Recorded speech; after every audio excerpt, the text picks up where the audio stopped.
changer les difficultés en opportunités, avancer dans les moments compliqués de notre vie, continuer malgré l'épreuve. Voilà un enseignement qu'on voit dans la vie de Paul dans le livre des Actes. Quand nous lisons le livre des Actes, nous voyons que l'apôtre Paul, à un moment donné de sa vie, se retrouve en prison, à un moment précis. De cette prison, il doit aller à Rome sur une parole qu'il a reçue de Dieu. Alors il part dans un bateau, et dans ce bateau, en mer, il se passe quelque chose vraiment de compliqué. C'est-à-dire que Paul, déjà, il est prisonnier. Il doit aller à Rome. Mais Paul ne regarde pas à cela. Il regarde à l'objectif que Dieu a mis sur son cœur d'aller à Rome.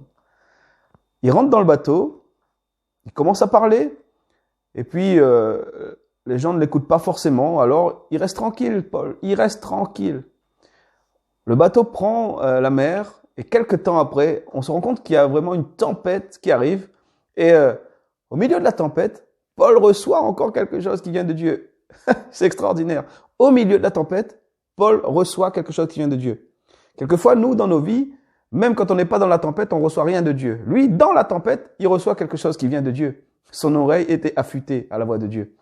Et il reçoit que vraiment tout l'équipage ne sera pas atteint. Alors, les gens l'écoutent et sont encouragés par cela. Il brille de cette difficulté. Il trouve une opportunité encore d'encourager les gens.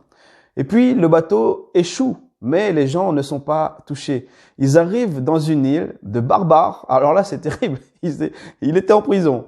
Il va dans un bateau, le bateau fait naufrage. Mais il est quand même là, il est en vie, il est encouragé. Le bateau fait naufrage, ils arrivent sur une île de barbares. C'est terrible. Ils arrivent sur une île de barbares. On se dit là, c'en est fini. Ils vont être capturés, etc. Et non. Ils sont pas capturés, ils sont pas touchés. Dieu les garde, Dieu les protège. Pourquoi? Parce que Paul, il avait un objectif, c'était d'aller à Rome sur une parole de Dieu. Donc Dieu l'a gardé. Il arrive là-bas, Dieu le garde, etc.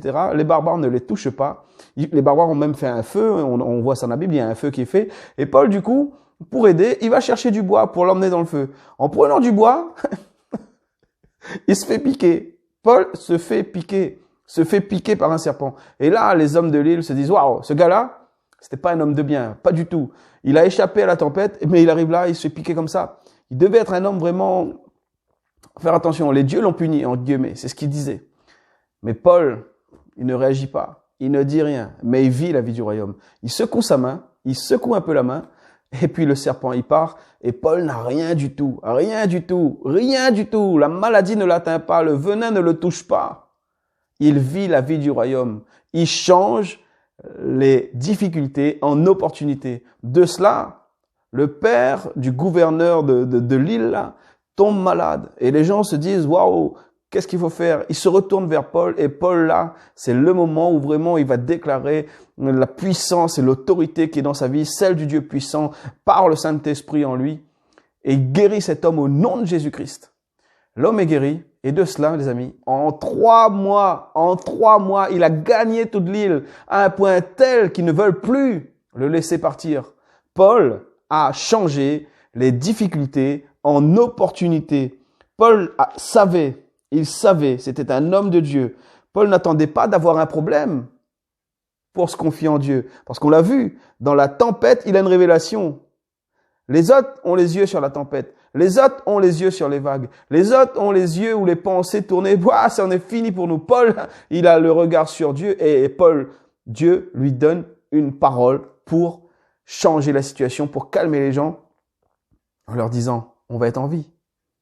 Paul n'attendait pas qu'il y ait un problème pour se concentrer vers Dieu. Autrement dit, dans la vie de Paul, c'est pas le problème qui détermine sa relation avec Dieu. C'est sa relation avec Dieu qui change tous les problèmes qu'il pourrait y avoir. Mes amis, quelquefois, dans notre vie, on vit des saisons où on n'est pas préparé. On pense qu'on a été attaqué, etc., ou que quelque chose va mal. Mais croyez-moi, si nous sommes en relation avec Dieu, l'ennemi ne nous atteindra pas. Et il ne vous atteindra pas. Nous prions pour vous. Je prie pour vous.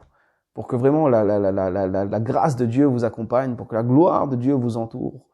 Et que dans chaque moment de votre vie, puissiez prendre conscience que oui, il y a des moments compliqués, certes, mais Dieu est avec nous. Dieu est avec nous dans ces moments-là. Alors, sachons l'écouter, faire comme Paul. il a su, dans la tempête, il a su écouter la voix de Dieu. Alléluia. À très bientôt, mon ami. Sois encouragé par cette parole et j'espère que ce message te plaît. Si ce message te plaît, si ces petites capsules vous plaisent, likez, partagez et surtout abonnez-vous à ma chaîne YouTube. C'est très, très, très important. Abonnez-vous à ma chaîne YouTube. Mon ami, sois encouragé. À très bientôt.